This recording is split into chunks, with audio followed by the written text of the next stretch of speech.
Fechou essa questão com vocês? Tá? Isso que você está vendo na tela é uma matrícula. Tá? Vamos entrar agora a falar um pouquinho mais de matrícula. O que acontece? Existe a Lei 6.015 de 73, que é a lei, uma das leis mais lindas do mundo. Tá? É uma lei, gente, que você tem que imprimir essa lei. Leve isso como lição de casa.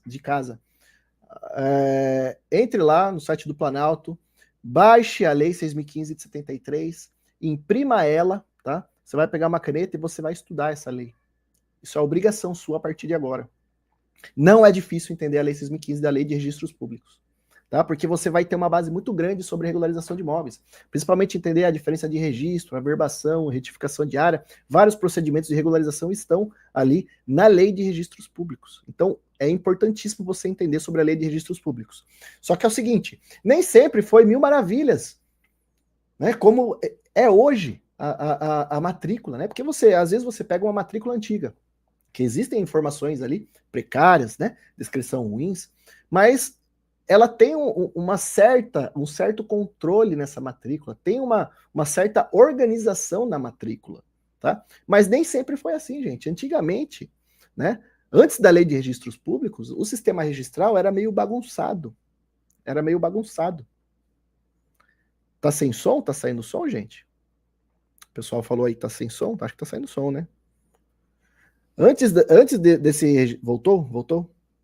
Antes da lei de 6.015 de 73, o sistema de registro de imóveis era um pouco bagunçado. Tá? O que acontecia? Existiam transcrições. Eram livros antigos.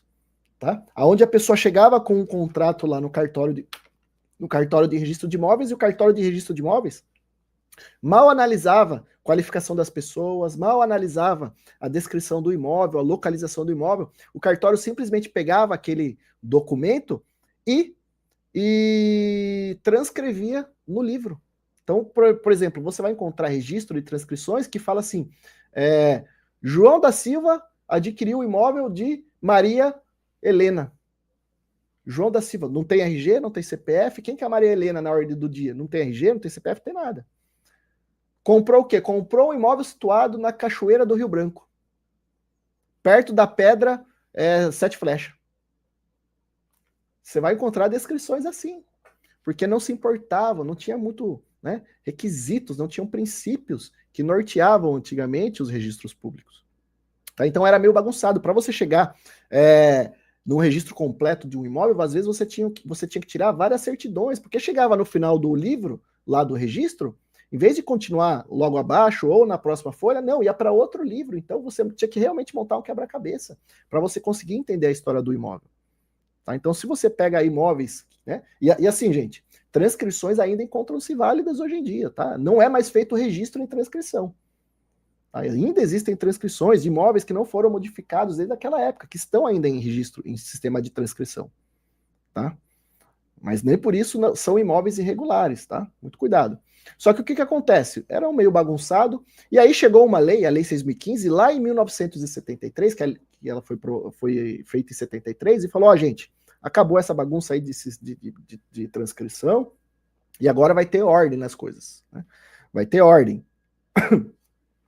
Cada imóvel vai ter uma ficha única. Né? Princípio da unitariedade. Né? Cada imóvel vai ter uma ficha única. Então, toda a história deste imóvel vai ficar concentrada aqui nesta ficha. Né? Essa ficha vai se chamar matrícula. Tá? Então, tudo que é relativo ao imóvel vai estar concentrado ali. Porque antigamente, chegava no final do livro, ia para outro número, outro livro. Não eram concentrados, né? Eram vários números para você chegar na história do imóvel. Agora não. Agora, cada imóvel tem a sua certidão ali, o seu registro, né? A matrícula. Cada imóvel tem uma matrícula. Tá? E nós vamos colocar princípios para nós conseguirmos organizar aqui as informações, para não ficar uma bagunça total o nosso sistema registral, para nós termos segurança jurídica nas negociações. Então vamos colocar alguns princípios. O princípio da especialidade objetiva e o princípio da especialidade subjetiva. Eu vou falar com vocês aqui mais para frente, tá? Mas só para dar um spoiler, a descrição, a especialidade objetiva é aquilo que tem tudo a ver com a descrição do imóvel. E a especialidade subjetiva é tudo aquilo que tem a ver com a qualificação das partes. Então, questão de RG, de CPF, né, subjetiva, e a objetiva, que é, em relação à descrição, é a metragem quadrada, localização, confrontantes, né, tem que ter todas essas informações. Então, chegou a Lei 6.015 de 73 e falou, ó, agora vai ter que ter princípios aqui, vai ter organização e vai seguir dessa forma. Só que é o seguinte, a lei, ela entrou em vigor só no dia 1º de janeiro de 1976, 3 anos depois de 73. Então você vai começar a encontrar nos cartórios as primeiras matrículas lá por meados do dia 2 de janeiro de 76. Aí você vai encontrar as matrículas de número 1, 2, 3, 4, 5, 6, 7 e por aí vai, né? Até os números de hoje, né? Em ordem contínua aí, né? De ordem dos cartórios. Então começou nessa época as matrículas. Só que às vezes, por exemplo, vamos supor, tá? Imagina que a minha avó comprou um imóvel lá em 1970. Minha avó e meu avô comprou um imóvel em 1970. E perto ali do final perto ali da Lei 6.015, existem transcrições que estão bem elaboradas. Tá? Descrição do imóvel, tem RG, tem CPF. Você vai encontrar transcrições até que boas. Veja bem, a minha avó e meu avô nunca mais fizeram nenhuma averbação neste imóvel. Nunca averbaram construção, nunca averbaram casamento, divórcio, nunca fizeram nada. Eles só compraram e ficou lá o registro. Tá? Não é assim, chegou a lei e automaticamente todas as transcrições se tornaram matrículas. Não, não é assim. Né? À medida que são feitos os atos, aí o cartório pega a transcrição e transforma em matrícula. Né? Não dá para transformar tudo automaticamente, são muitos registros. Né? Então vamos supor, minha avó e meu avô nunca fizeram nenhuma modificação deste imóvel. Tá lá o registro, lá desde 1970, como transcrição ainda. Imagina que eles querem vender agora. Ou o vô ou a avó faleceram e tem que fazer o inventário. Né? O que vai acontecer? Vai ter que pegar aquela transcrição, porque vai comprovar a propriedade deles. E nem por isso, às vezes, está irregular. Às vezes tem a descrição, às vezes tem qualificação completa. Tá? Mas nem por isso, né? É um imóvel totalmente irregular ou não comprova a propriedade de alguém. Né? Muito cuidado com isso daí. A transcrição comprova, sim, a propriedade, só que a chance do imóvel estar irregular é muito alta. Tá bom? Tenha fé pública do mesmo jeito a transcrição. Certo? Agora vamos lá. Vamos chegar à nossa tão sonhada hora. Como deve ser feita a leitura de uma matrícula de forma correta? Estamos chegando no ponto alto aqui do nosso workshop, gente. Estamos chegando no ponto alto. E o seguinte, tá? Gente, eu quero dar um spoiler aqui para vocês. Eu tenho uma surpresa muito, mas muito, mas muito boa, que vale a pena você ficar até o final, porque você não vai se arrepender, tá? Fique até o final, porque tem coisa boa que eu vou aí oferecer para vocês, né? Oferecer, né? Oferecer. É uma oportunidade muito boa, tá, gente? É uma oportunidade muito boa de ouro para você alavancar a sua carreira profissional. Mas eu vou soltar isso lá no final do nosso workshop, tá bom? Vamos lá. Vamos chegar aqui como deve ser lida a matrícula de forma correta, que é o coração, tá, gente? É o coração do imóvel. É o coração da negociação, é a matrícula. Corretor de imóveis, qual que é o coração do seu negócio? É a matrícula. Se um corretor de imóveis está negociando um imóvel, o corretor de imóveis não sabe o que é uma matrícula do imóvel, é a mesma coisa que um padre, um pastor, está rezando a Bíblia, só que ele não sabe o que é uma Bíblia. Qual que é o coração da reza, né? É a Bíblia. Qual que é o coração do imóvel? É a matrícula, gente. Tem o mesmo grau de importância. Vocês não podem não ter as cautelas devidas quando se trata de leitura de matrícula. Isso pode acabar com a tua carreira. Advogado, corretor, advogado que faz partilha de bens e não analisa a matrícula. Vocês estão ficando maluco? Arquiteto e engenheiro que faz plantas, né? Qualquer tipo de planta e não analisa a descrição do imóvel. Se teve alteração na descrição do imóvel também, tem que analisar a matrícula, gente. Pelo amor de Deus, é o coração. É o motor do imóvel, é a matrícula. Tá? Então vamos lá. Como deve ser lido? Como que deve ser lida? Como que deve ser a forma de leitura de uma matrícula? Vamos lá. Preste atenção nisso que eu vou falar e eu vou colocar aqui na tela uma matrícula para acompanhar com vocês. Tá? A leitura de uma matrícula, ela deve ser sistemática. Tá? Como assim sistemática, Charles? Quando você lê uma matrícula, você não pode se fixar apenas ali, em um ato, ou você ir apenas no final. Deixa eu ver aqui no último ato, quem que é o proprietário? Não, ela é sistemática, você tem que entender a matrícula como um conjunto de vários atos. São vários atos espalhados na matrícula que você vai chegar na história dessa matrícula atual. Então não tem como você ler apenas uma verbação ou um registro e chegar na conclusão da matrícula. Tem que ser uma leitura sistemática. Tá? A leitura da matrícula, ela tem que ser ordenada. Se você olhar uma matrícula, eu sei que você já viu a matrícula, você viu que existe, tem a abertura da matrícula e logo abaixo tem o ato número 1, tem o ato 2, tem o ato 3, o 4, o 5 e por aí vai.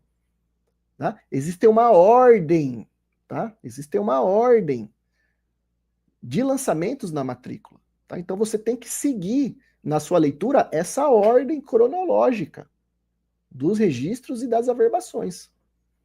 Tá? Você não pode querer ir lá para o final. Tá? Essa leitura sua ela tem que ser contínua. Tá? Que nem eu falei, não pode você ir lá para o... Tem 10 atos da matrícula, né? Tem registro, averbação, registro, averbação, registro, registro, averbação, aí você chega lá no último registro e olha, é a proprietária. Você não pode fazer isso, você tem que ler todos os atos, gente. Você não pode pular nenhum, porque todos os atos que foram lançados na matrícula existem relevâncias jurídicas. Porque se não tivesse relevância jurídica, não seria lançado na matrícula. Só vai para a matrícula, só é lançado lá aquilo que realmente importa para o imóvel. Tá? Outro dia chegou no cartório uma mulher, gente, isso aqui é verdade, tá? Não é mentira, não. Outro dia chegou no cartório uma mulher com uma folha falando: eu quero registrar uma música que eu fiz. Quero registrar uma música que eu fiz aqui. Do meu imóvel. Eu quero colocar isso na matrícula. Aí eu falei, você tá de palhaçada com a minha cara, né? Você tá de brincadeira. Ela falou, não é registro de imóveis, eu fiz uma música, né? Eu fiz uma música que eu falo da forma que eu comprei, representa muito esse imóvel para mim. Eu quero registrar essa música lá na matrícula do meu imóvel, quero deixar eternizado isso. Quero deixar na história do imóvel a minha música. Não dá, né, gente? Não dá. Lá na Lei de Registros Públicos, no artigo 167, inciso 1º e 2º, está elencado, tá? Taxativo, o que é ato de registro e o que é ato de averbação. Não existe lá, né? Uma música pode ser registrada. Então, o cartório não se pode negar a pessoa a protocolar, mas o cartório vai dar uma nota devolutiva fundamentada falando, ó, não está no rol taxativo aqui do artigo 167 da Lei 6.015 de Registros Públicos que dá para registrar uma música, tá? Então, por isso não é possível o registro. Tá? Então, só é lançado na matrícula alguma coisa que tem relevância, porque a lei diz que pode ser lançado ali. Tá? Então, tem que ler, sim, todos os atos da matrícula, porque se está ali é porque existe algum motivo. Tá bom? Vamos lá. E a interpretação atualizada. Você tem que ler essa matrícula com uma interpretação atualizada. Tá? Você tem que ir atualizando os seus dados, porque quando você vai ler uma matrícula, gente, você tem que ler uma matrícula de que forma? Você tem que pegar um caderno, tá? Você tem que pegar um caderno, ou você pode fazer no computador, mas você tem que ir marcando. É assim que você lê uma matrícula. Um lápis, uma caneta e marcando. Registro 1, quem que comprou? Fulano de tal. Registro 2, fulano de tal vendeu para tal. Então, já marcou embaixo, né? Já atualizou a informação. Averbação 4, antes era só terreno, agora é construção. Então, você já vai marcar ali, ó. A informação que eu tinha em cima, que era só terreno, agora tem uma construção, já atualizou as informações. Então, você já sabe, ó, proprietário é X e existe nesse imóvel a construção tal. Então, à medida que você vai lendo, você vai atualizando as informações. E no final de tudo, você vai ter um arcabouço ali, né, de todas as informações que hoje compreendem a história do imóvel, né, de forma atualizada da sua leitura. Certo? Então, você tem que ler uma matrícula como se fosse uma escada. Cada degrau, né, que você vai, cada degrau, cada ato é um degrau na sua jornada para você chegar na história atual do imóvel. Né? Então, a leitura da matrícula do imóvel é como se fosse uma escada, ato por ato até você chegar na história que esse imóvel encontra-se, tá? Vamos fazer aqui com vocês um exercício. Vou fazer um exercício com vocês aqui, tá? De leitura de matrícula. Vamos lá, deixa eu colocar aqui.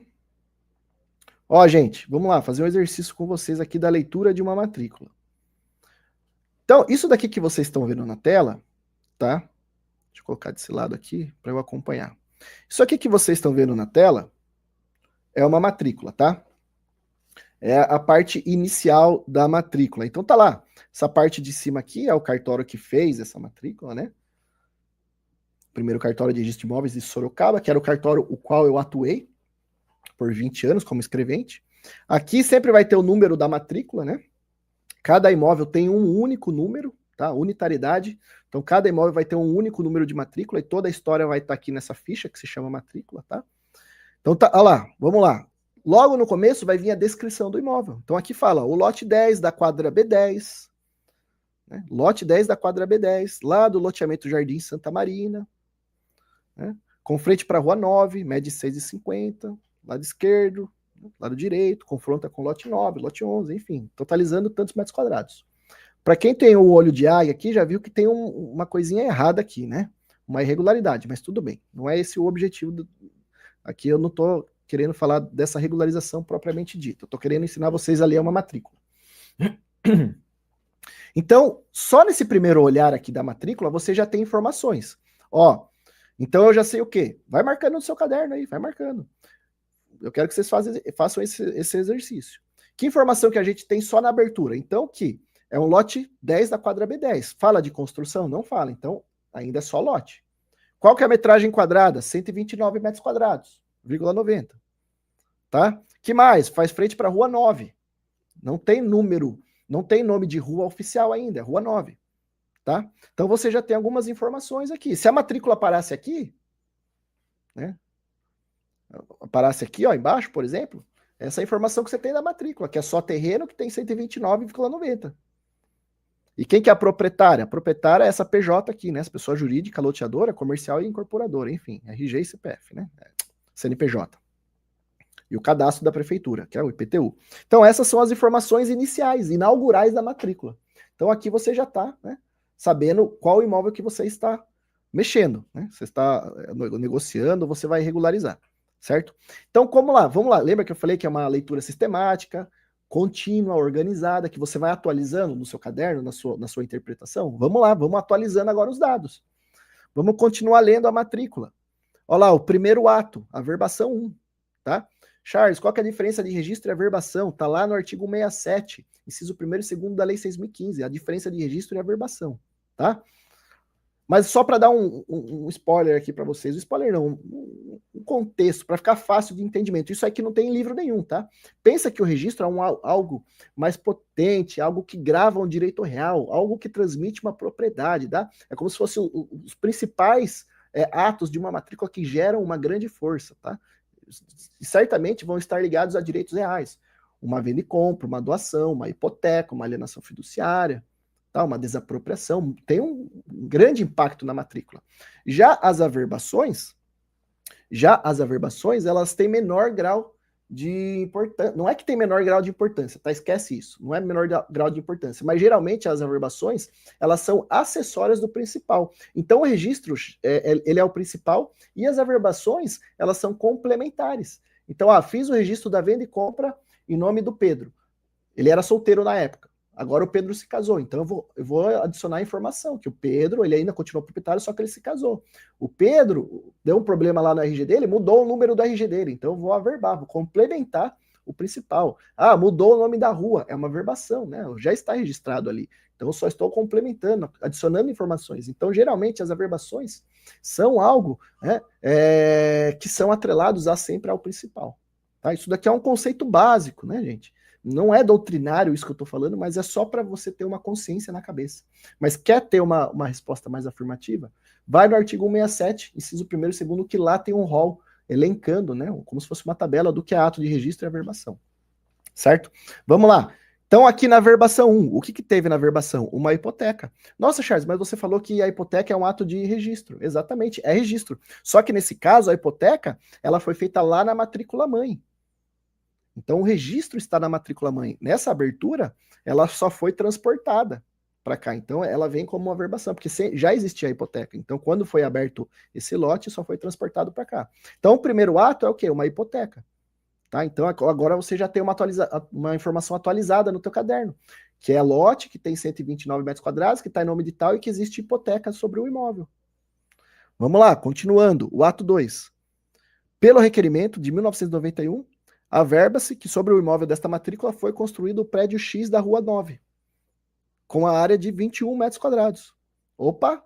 Então, vai atualizando as informações. O que eu sei agora? Que aquele imóvel, né, que era só terreno, de 129 metros quadrados de terreno, que está hipotecado, que está em nome da loteadora, agora tem uma construção. Então, deixou de ser lote, tem uma construção. Então, você já tem um panorama do que é, né? Se você estivesse em 11 de novembro de 91 lendo essa matrícula, essa seria a história, né, a foto atual do imóvel. Mas vamos continuar. Aqui no ato de baixo, foi falado que foi apresentada a certidão negativa de débitos do INSS, que é importantíssimo, né? A CND do INSS foi juntada na época, tudo bem? Vamos continuar aqui. Agora, aqui a gente já tem um salto para 1992, que aí cancelou a hipoteca lá da verbação 1. Então, agora, você atualizou a sua informação. Lembra aquela hipoteca que recaía sobre o imóvel? Agora já não existe mais. Então, você já pode riscar aquela hipoteca. Então, o imóvel já está livre de hipoteca, né? Nessa data aqui, certo? Então, você está atualizando as informações. Vamos continuar. E na mesma data, em 1992, a loteadora lá, o que ela fez? Que era a proprietária, ela vendeu para o Campos e Nascimento. Né? Então, quem que agora, nessa data, passou a ser proprietário? Campos e Nascimento. Vamos fazendo um apanhado? Lá em cima era lote, estava o nome da loteadora, tinha hipoteca. Agora, como que está a situação do imóvel? Já não é mais lote, tem construção, está em nome do Campos Nascimento e também não tem mais hipoteca. Então, Campos e Nascimento é proprietário do imóvel, do lote tal, que tem uma construção. Tá? Então, você vai atualizando as informações. Olha que legal. É uma escadinha, você vai montando ali na sua cabeça, né, no seu estudo, a história do imóvel. E aí, o que aconteceu? Na mesma época que ele comprou o imóvel, o Campos e Silva lá, ele hipotecou. Então, entrou uma nova hipoteca para a Caixa Econômica, lá em 1994, que foi pelo SFH, né? Sistema Financeiro da Habitação, pela Lei 4.380. Né? Então ele comprou o imóvel, né, hipotecou, certo? Pegou dinheiro emprestado do banco. Aí, olha isso aqui, foi em 1992. Qual que foi o próximo ato dessa matrícula? O averbação 7, em 2010. Fica cancelada a hipoteca. Né, que ele quitou em 2010 o imóvel. Então, cancelou essa hipoteca. Então, agora ele é proprietário pleno, né? Sempre foi proprietário pleno aqui, né? O cara que comprou o Campos Nascimento, né? É uma mulher aqui no caso, né? Então, ó, você está atualizando, cancelou a hipoteca, já não existe mais hipoteca. E o que que acontece, ó? Já que a gente vai pular para 2022. Em 2022, atualizou o cadastro, né? Mudou o número da inscrição cadastral, né? Do IPTU lá na prefeitura, então trouxeram aqui para atualizar. Ó, quem que fez isso aqui em 2022, né? O próprio aqui, né? O Charles Ferreira Nunes. Tem mais de milhões e milhões de matrículas aí que eu assinei, né? Espalhadas aí. Vamos lá, continuando o nosso ato de forma sistemática. Lembra a Rua 9, lá de cima, na abertura? Agora, a Rua 9 passou a ser denominada a Rua Esper Haddad. Então, você já está atualizando essas informações. O que aconteceu depois, em 2022? A Campos Nascimento, né, constante nessa matrícula, teve seu estado civil alterado em virtude do seu casamento com Eliseu. Então, atualizou o estado civil da Campos e Nascimento. Então, isso aqui é uma regularização de imóveis. Averbou o casamento. Pelo regime da comunhão parcial de bens. Né? E aí foi averbado também logo abaixo o RG, o CPF dele. Né? RG CPF, tá aqui, ó, o RG CPF dele. Isso aqui foi preparação para a venda do imóvel. Né? Logo em seguida, a Campos, assistida do seu marido, que ele não passou a ter direito no imóvel, né? Bens exclusivos antes do casamento, ele não tem direito ao imóvel, né? Mas ele tem que anuir, ele tem que dar concordância. Ela vendeu o imóvel para o Cleiton. Tá? Vendeu o imóvel para o Cleiton. O Cleiton, a partir de 2022, passou a se tornar o proprietário daquele imóvel lá do começo que era terreno, que averbou uma construção, que tem aquela metragem quadrada, que tinha hipoteca que cancelou, que agora que era Rua 9, agora passou a ser Rua Esper Haddad, e agora ele é proprietário deste imóvel. Tá? E ao final, teve uma regularizaçãozinha aqui, né? Lembra no começo que eu falei que tinha alguma coisa irregular? Era a metragem quadrada, né? Então aqui teve uma retificação unilateral, né? Para constar que o imóvel objeto desta matrícula, na verdade, encerra 130 metros quadrados. É o último ato desta matrícula. Então, neste momento, Lembra que o imóvel tinha 129 lá no começo? Hoje não, agora ele tem 130 metros quadrados. Que está em nome do Cleiton com a Claudineia, que tem aquela construção com aquela metragem quadrada, que provavelmente está irregular, aquela metragem, que aquela metragem lá em cima, ó, quando que foi lançado isso daqui? 1991. Naquela época, em 91, tinha 21 metros quadrados. Se você vai vender, se essa pessoa te procura hoje para vender o imóvel, e vai ser uma venda financiada, provavelmente não vai aprovar. Porque a última metragem quadrada lançada aqui era de 21. Hoje, provavelmente, deve ter uns 150 de metragem de área quadrada. É claro, não tem bola de cristal aqui, né, gente? Mas 21 é muito pouco. Pode ser que tenha uma ampliação aqui que não foi regularizada. Então, aí, ó, olhar atento. Só de você ler a matrícula. Se você pega a matrícula e lê lá, só lá no final, só no final aqui, você vai falar, não, o Cleiton e a Cláudia são os proprietários do imóvel, vão vender. Só que aí, o que vai acontecer? Vai dar nota devolutiva na onde? No cartório, né? Não vai aprovar financiamento. E aí você atrasa tudo. Atrasa tudo. Então, muito cuidado, tá, gente, com a análise da matrícula. Ela é fundamental, tá? Na sua regularização de imóveis, na sua negociação imobiliária, né? No seu atuar jurídico ou no seu atuar no ramo imobiliário. Não tem como você atuar no ramo imobiliário hoje se você não sabe ler uma matrícula. Ah, não, Charles, eu vou ser só investidor de leilão. Não. Eu tenho inúmeros alunos que são investidores de leilões. Investem em leilões. Por quê? Porque sabem o que vão arrematar. Tem gente que arremata cada coisa, porque não sabe ler matrícula. Porque não sabe ler matrícula. Tá? Então, muito cuidado. Não neglige. Vocês entenderam. Não sejam negligentes na leitura da matrícula, tá bom? Fechado? Vamos lá. Gente, estão gostando da aula? Eu falei que hoje é um aulão, tá? É um aulão, um workshop aí completo. Tá? Um workshop completo para vocês entenderem, tá? Sobre regularização. Eu tenho certeza que vocês vão sair daqui transformados. Não sejam negligentes. Isso aí. É que me faltou aqui a palavra. Gente, prestem atenção. Agora eu estou evoluindo com vocês. A nossa orientação jurídica aqui, a nossa orientação de regularização de imóveis. Tá? Agora vocês já estão colocando a mão na massa. Isso daqui que eu vou mostrar para vocês, tá? É fundamental na regularização. E eu digo mais, tá? Fiquem até o final, gente. Não saiam, porque se vocês estão gostando disso, eu vou apresentar uma coisa que vai revolucionar aí a profissão de vocês. Mas vamos lá. Vamos identificar irregularidades do imóvel. As principais irregularidades você vai encontrar se você tiver esse checklist na mão aqui, ó.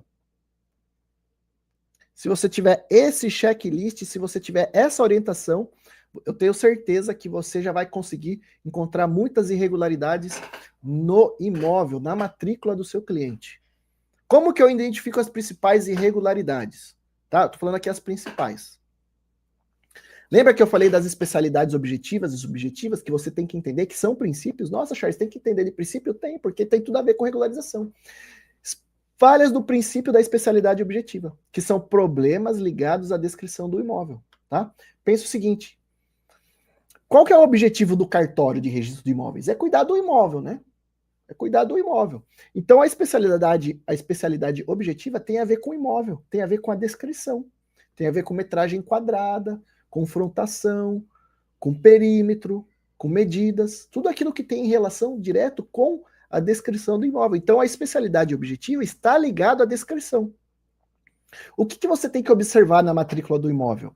Esse imóvel, ele tem metragem quadrada? E se ele tem metragem quadrada, ela está incompatível com alguma planta que foi feito de levantamento ali? Ela está incompatível com algum lançamento do IPTU ou algum lançamento do CAR, né, do Cadastro Ambiental Rural? Será que tem alguma incompatibilidade de metragem quadrada? Tem alguma informação que não está batendo? Opa, já é um indício de irregularidade. Tá? As confrontações do imóvel. elas estão atualizadas, porque você vai encontrar confrontação que fala confronta do lado direito com fulano de tal. Mas quem que é fulano de tal? Tem que ter ali, ó, confronta com o lote X, ou confronta com o prédio X, ou com propriedade de alguém. Né? Não pode ser o fulano de tal. Ou faltou o confrontante, faltou constar o confrontante do fundo. Então, uma simples leitura ali na descrição do imóvel, você já consegue entender, tá? A ausência de logradouro, número, quadro ou lote. Tem matrículas que não vão constar, né? Número de quadro, número de lote, não tem o nome da rua. Isso aqui tem tudo a ver com descrição do imóvel. Marca, lê a matrícula e vê. Será que tem área quadrada? Como que está a confrontação? Tem aí a localização do imóvel, né? Logradouro, número de quadra. Ou então, nessa matrícula, ele coloca referências antigas, principalmente em transcrições. Ele vai falar assim: segue em uma linha até chegar no muro de alvenaria. Aí deflete à direita desse muro de alvenaria. Ou segue reto até chegar a uma árvore de maçã, né? Até chegar no ribeirão. Quando você encontrar informações como essa, gente, esquece. Tá? Esquece. Isso aí vai ser uma retificação diária, provavelmente, porque esses marcos, né, não são esses os sistemas de medidas para você conseguir delimitar ali uma medida, né? Tem que ser um azimuth, um ponto, né? Um ponto de referenciado, alguma coisa, tá? Ou então, se lá na matrícula do imóvel tem uma descrição genérica. Um terreno situado nessa cidade tendo tantos metros quadrados, mas cadê a localização? Nessa cidade aonde? Qual que é a localização? A matrícula, gente, né? A matrícula, você tem que ler ela, você tem que pegar um carro e você conseguir chegar no imóvel. Né? A descrição ela tem que ser mais perfeita e mais minuciosa possível. Então, se você ali, a partir da leitura da matrícula, identificar que existem informações como essas que estão pendentes, com certeza vai ter uma irregularidade aí, tá? Então a especialidade objetiva garante o quê? Garante que cada imóvel seja único dentro do território nacional. Que você consiga chegar neste imóvel a partir da leitura desta matrícula. Tá?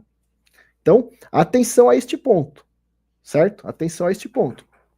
Se eu falei para vocês que a especialidade objetiva, né, que é o objetivo do cartório, isso aqui é coisa da minha cabeça, gente, é o conceito meu, é eu que estou criando, doutrina minha. Se a especialidade objetiva, qual que é o principal objetivo do cartório? É imóvel? Então a especialidade objetiva, você já vai ligar a descrição do imóvel, né, aquilo que tem a ver com o imóvel. Se a objetiva tem a ver com o imóvel, a subjetiva, por exclusão, é o quê? Tudo a ver, tudo aquilo que tem a ver, a ligação com a segunda coisa mais importante, que é o quê? O proprietário, de quem que é este imóvel. Tá? Então a subjetiva já é o segundo ponto ali, que você tem que ter atenção. Tá? Tudo que tem a ver a identificação da pessoa. Então, o que você tem que observar nas matrículas? Tá faltando RG, CPF, RNE, se é estrangeiro? Tá faltando algum documento pessoal dessa pessoa, né? Algum documento de identificação dessa pessoa? Já é uma irregularidade. Tá com o estado civil incorreto ou desatualizado? A pessoa, quando adquiriu, era solteira. Hoje ele é viúvo. Então tem que averbar casamento, tem que averbar o óbito da falecida, tem que ver qual era o regime de bens, se tem partilha ou não. É indício de irregularidade. Ele casou, ele separou, faleceu. Então, estado civil incorreto ou desatualizado. Tá? Outra coisa, falta de regime de bens. Quando você vai ler lá na venda e compra, o imóvel foi adquirido por Ricardo e Maria, mas não colocaram qual que é o regime de bens do casamento. Tem que ter. É parcial de bens, é universal de bens, participação final dos aquestos, separação total de bens. Então tem que ter o regime de bens, senão está irregular, tá? Outra coisa, não tem o domicílio, tá? Ou é um domicílio inconsistente, também é um tipo de irregularidade. Por exemplo, né? É residente domiciliado nos Estados Unidos. Tá, mas nos Estados Unidos aonde? Tem que colocar o nome da rua, né? Qual que é o número da casa. Né? Residente domiciliado no Macapá, na onde? Então tem que colocar ali o domicílio do proprietário. Ou então, nomes divergentes entre títulos. Às vezes na matrícula o registro tá José da Silva. Aí você pega a escritura e tá José Aparecido da Silva. Gente, é o simples ato de você comparar o que está sendo apresentado com o que está na matrícula. Existe irregularidade. Tá? As informações elas têm que se encaixar como um quebra-cabeça. Se existe informação diferente, vai dar nota devolutiva. Tá? Então a especialidade subjetiva garante o quê? Garante que o proprietário, né, / proprietários, sejam perfeitamente identificados, que você consiga ter uma segurança de quem realmente é o proprietário do imóvel, tá bom? Certo essa questão de principais atos ali que você tem que analisar para você conseguir identificar com a leitura do imóvel? Tá fazendo sentido para vocês, gente? Coloca aqui. Coloca aqui, eu quero saber. Essa aula vai ficar gravada, tá, gente? Essa aula vai ser disponibilizada. Vocês que entraram, né? Vocês que compraram o workshop, vai chegar. Vocês vão ter acesso a uma outra plataforma, tá? Uma segunda plataforma. E aí vai ter ali a área dos alunos que vocês vão ter acesso a isso, tá? Daqui 5 dias úteis nós vamos liberar para vocês os links, o link aqui desse workshop que está gravado. Tá bom? Além disso, esse workshop, né, é o material do livro. Eu estou reproduzindo o material do livro para vocês.